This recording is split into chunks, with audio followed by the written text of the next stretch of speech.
सभी दोस्तों को मेरी तरफ से प्यार भरा नमस्कार। अभी मैं महाराष्ट्र पे हूँ। महाराष्ट्र से दिल्ली का लोड लिया है। अभी वो जो पीछे वाला कंटेनर है, मैं वो गाड़ी में रहता है। ऑलमोस्ट अभी लोडिंग कंप्लीट होने वाला है। दो 10-15 मिनट के बाद में लोड हो जाएगा। अभी पार्ट्स ढूंढ रहा है, वो तो महिंद्रा कंपनी का पार्ट्स लिया है मैं अभी। उसके बाद में जाना है। महाराष्ट्र का मौसम अभी तो बारिश दिया है।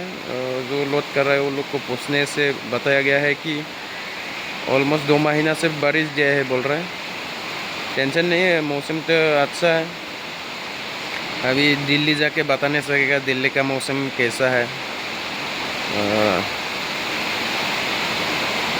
ऐसे में बैठ के लोडिंग देखा है। लेबर लोग अच्छा से लोड किया है। उसके बाद में अच्छा लगा वो लोग के साथ में बात करके। ठीक है गाइस, सब लोग शेयर कीजिए, लाइक कीजिए, सब्सक्राइब और कमेंट कीजिए। शायद में भी आगे बढ़ने का मौका मिले। Thank you.